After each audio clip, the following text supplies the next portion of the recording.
in Soweto, is it? We gave them a contract of 720 million shillings, which Juakali has a contract of 720 million. How many serious companies, corporates, get a contract of 700 million? Not many, you know? So to call them Juakali is actually a misnomer, and it is not right. So what we want to do is to bring on board technical staff to now work with the Juakali sector to formalize what has for a very long time been informal. We will hire professionals to work with the Juakali people so that we can now scale them up to become serious entities, even though they could be micro or small enterprises. But we want them in that space where they do professional work. We've had a long discussion with them, and if you listen to some of them, the quality of what they are making is improving. Because today, they are not doing one window, they are doing 1,000. So because they are doing 1,000, they have improved, and we have insisted. You know, if you listen to them speak, now they are saying, we told them, and we told the contractors that we are not going to import things that we can manufacture in Kenya. But the fact that it is local doesn't mean low quality. It cannot be, you know. So yes, we are going to have it local, but it has to be as of the quality as the one that we would have imported. That is the discussion we have with them. And for us to make sure that the people who are local manufacturers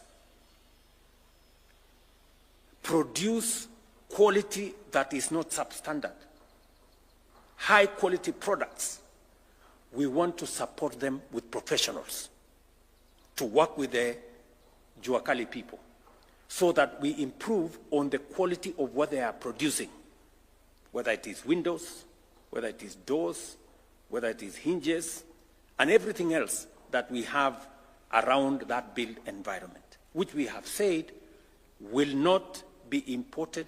They will be manufactured locally, but high quality products manufactured locally to build the capacity of our local professionals now in the Juakali sector, to scale them up so that they can produce high quality products. And for your information, today they are very different from what they were producing before.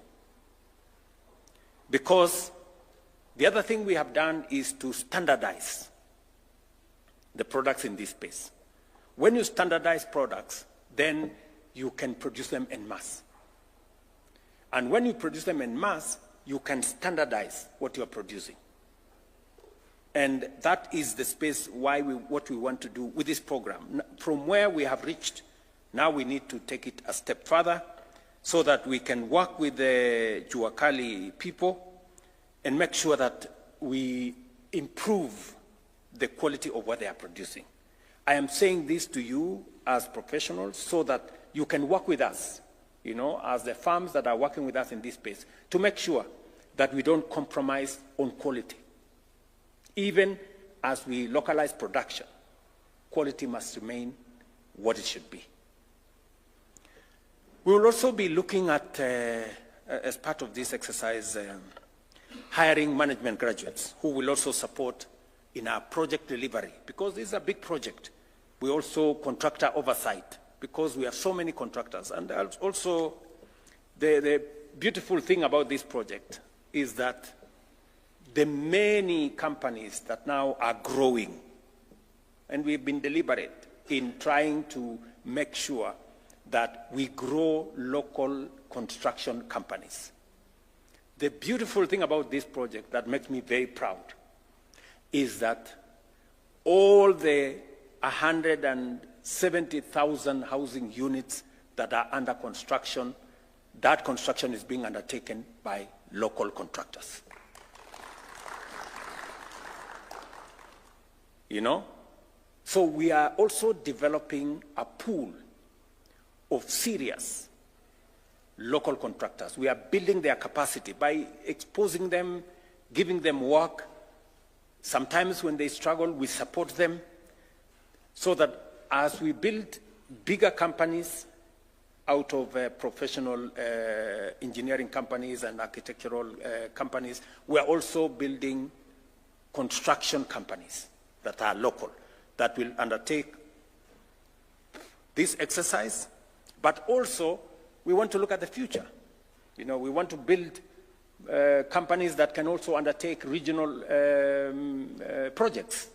You know, once you have a CV that says you have supervised 1,000 or 5,000 housing units, you have a good CV to take to another place, and you can also work globally. So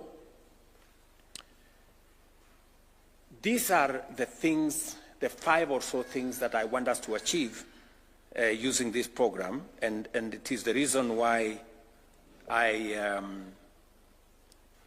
wanted us to have this conversation so that we can move together in tandem. The ministry here is going to work with you as the frontline office of government, but also we're going to work with all the counties to make sure that we accelerate all the other requirements, documentation, and work with artisans, bring on board all the aspects of work that is required as we do all the other things that we are doing. And apart from this exercise, which is important to me in terms of creating opportunities for young people in Kenya, these 4,000 professionals that will be hired will join another big pool of professionals who already work with you in your companies. And I want to encourage you to provide opportunities, because these young people will be working under you, under your companies, under your supervision and tutelage, that you assist them to acquire necessary skills and provide them opportunities for jobs as we look into the future and as we build stronger companies, local companies, through you, through the contractors and all the other people that are working with us in that space. Of course, we have also other interventions that we are working, not just in this space. But this is a very important space for me, because apart from creating opportunities for work, we are making real impact on people. We are transforming lives of people. We are changing the destiny of many citizens. People who never imagined that they would one day own a house. That owning a house is a present reality for many of them today. Some of them are beginning to realize their lifelong aspiration to own a place they call a home that belongs to them. You know, you'll be surprised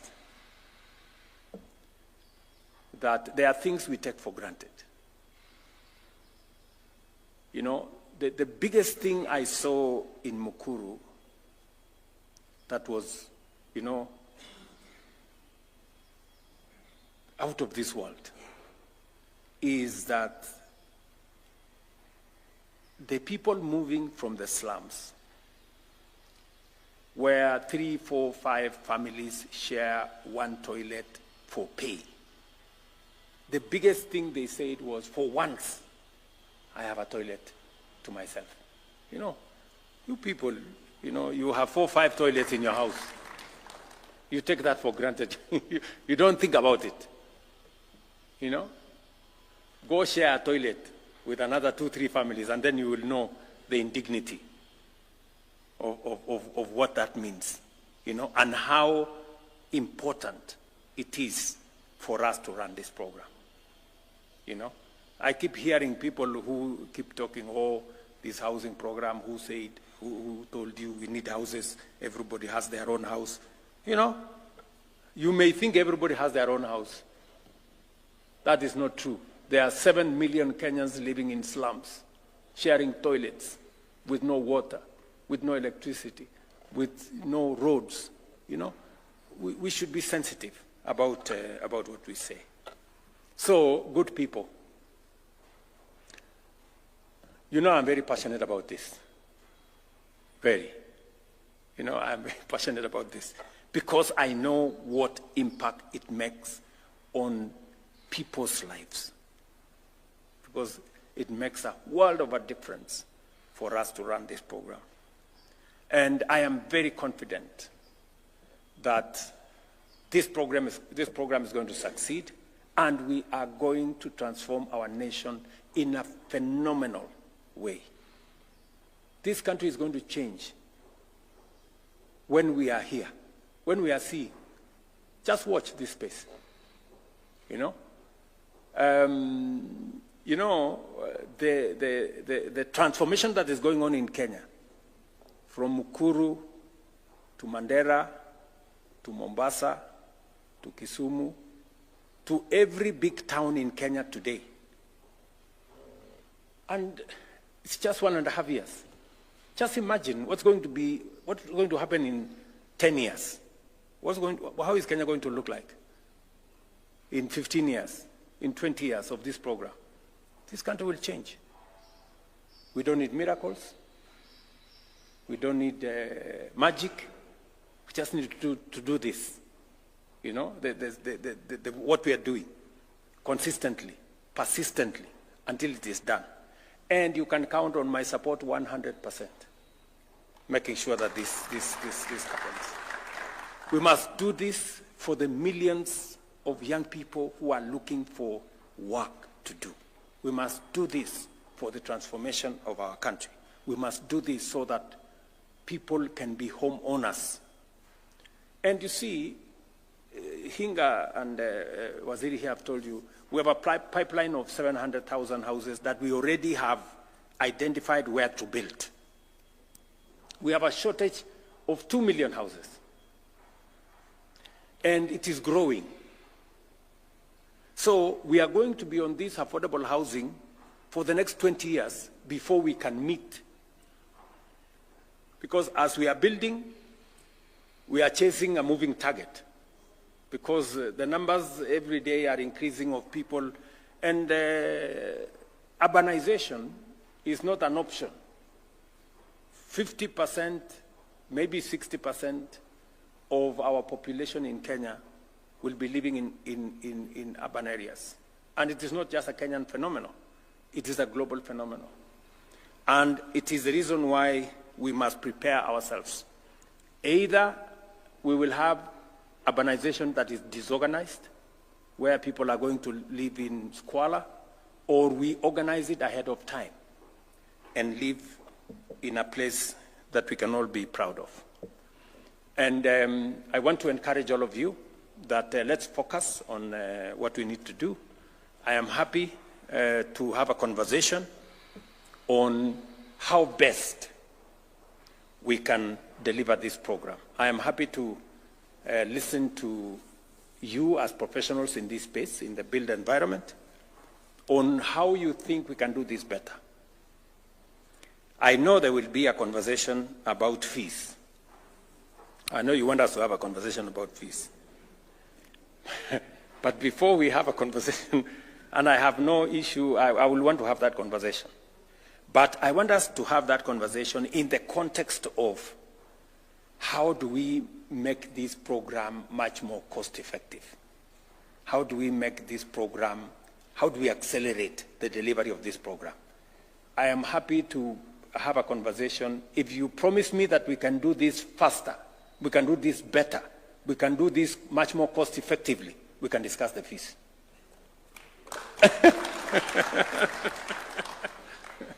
Yeah?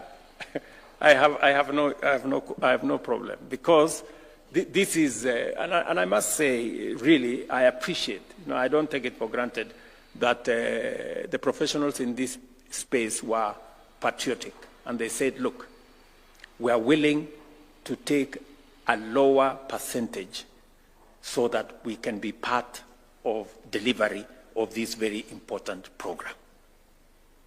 And